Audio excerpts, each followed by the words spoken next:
Hi, I'm Nicole, and this is my digital portfolio that we're just going to kind of talk about and go through some of the highlights over the last 7 weeks um, of different aspects of this. So, first, we're going to start out at the About Me section. And I've taught preschool for the past 23 years in the Park Hill School District. The first 15 I was with the tuition program in our building, and then the most current 8 years I've been in an integrated special education classroom where half my kiddos have IEPs and the other half do not, but they do show some possible delay in certain skills, so they qualify in order to be in that program. This past year, the tool that I've used for technology most would be Seesaw. We spent a lot of time on Seesaw, sending home just different activities for families to do at home, whether it be for digital learning or just to involve parents, since they could not come into our building this year, which was a big change from what we've had in the past. I did see quite a bit of parent involvement in Seesaw, which was great to see this year, as so many things are going on. But Seesaw was our main mode of communication too, so that's how I sent out newsletters. That's how I sent just different information about things going on, how their children were doing. That's also how I shared pictures. I did do it on Google Photos because I take a lot of pictures, but then I was able to share that link on Seesaw, and I think the parents really enjoyed that, as well as my children at school, because they were able to do work at home that they could also do at school, and they really enjoyed that. I have two boys who are 6 and 11. They play pretty much any sport known to man, and so we're always on the go and always out someplace. I enjoy being outdoors and hiking and fishing, camping, anything that has animals, and moose are my very favorite.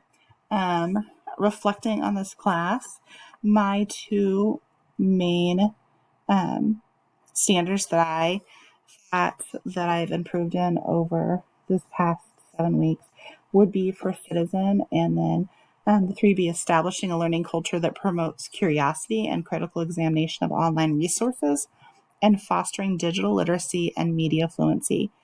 So many times my young children at school don't have the same opportunities to work with computers and technology and things like that as older children, just because they are so little.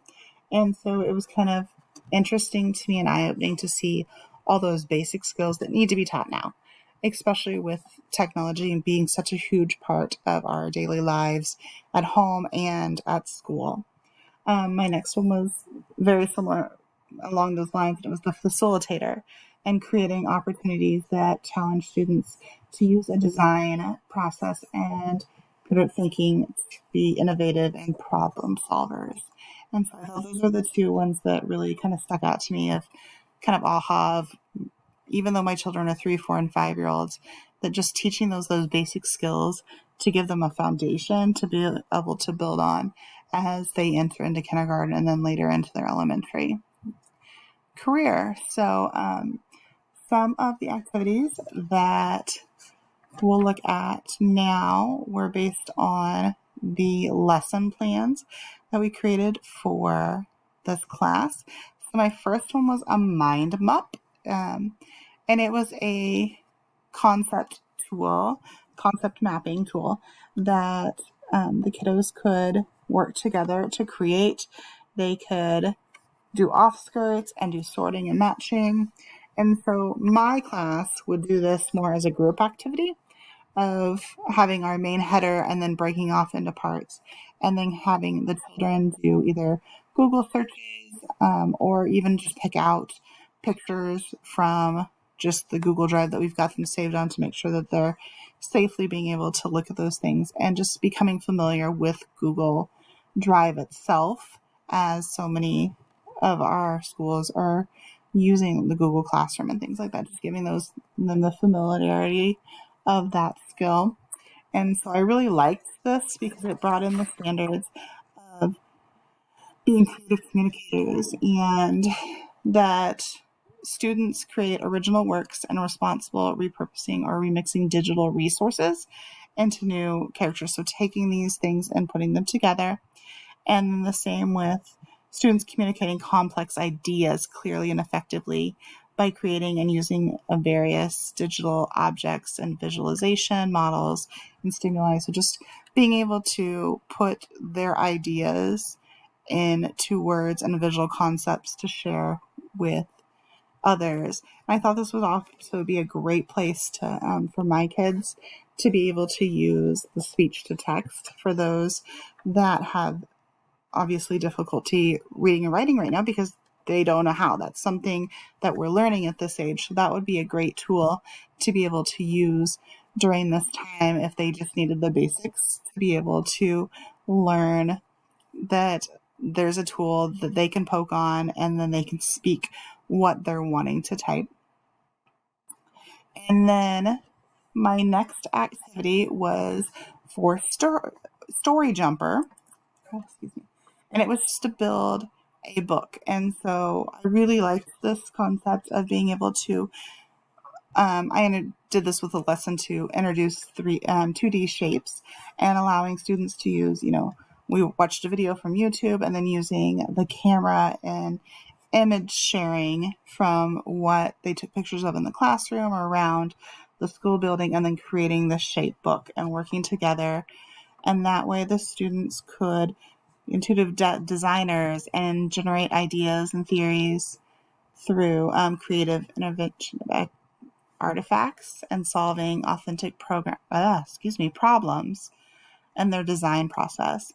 And then again, for creative thinkers, that students formulate problem definitions suiting for technology and assistive methods such as data analysis, abstract models, and just exploring and finding solutions. So I thought this would be a great way that they could work together as a classroom, open up their things, and then just even by basic shapes.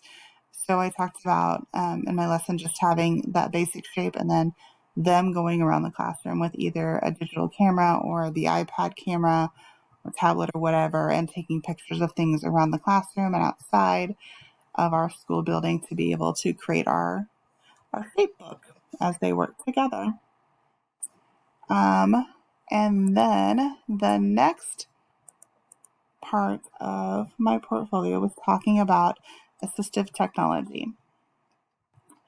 And so the tools I kind of focused on that I would like to use most with my students in the future would be that speech to text and just letting them become familiar with knowing that their words can be documented and that they can see them visually and be able to start to build that confidence in first writing and reading as well, as that their words have meaning and they can start recognizing that print awareness. And then, as I said, the digital storytelling was something I really liked for my kids. Right now, we use a ton of visual schedules and a ton of visual supports in my classroom, and I love those. And I think those communicators with the AAC device, whether they be high or low tech options, in our building, we started out with the PEC system where you were doing just picture exchanges.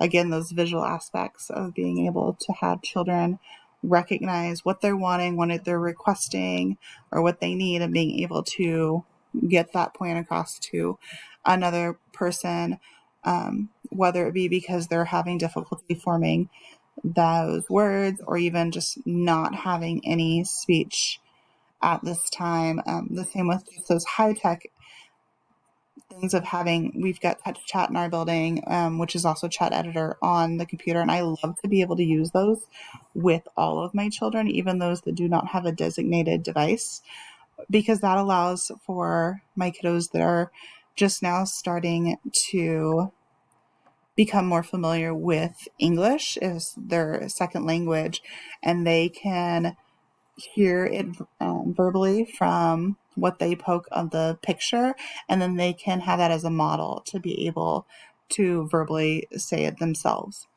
So I love those just different apps for communication as well. So that was my digital portfolio. Thank you.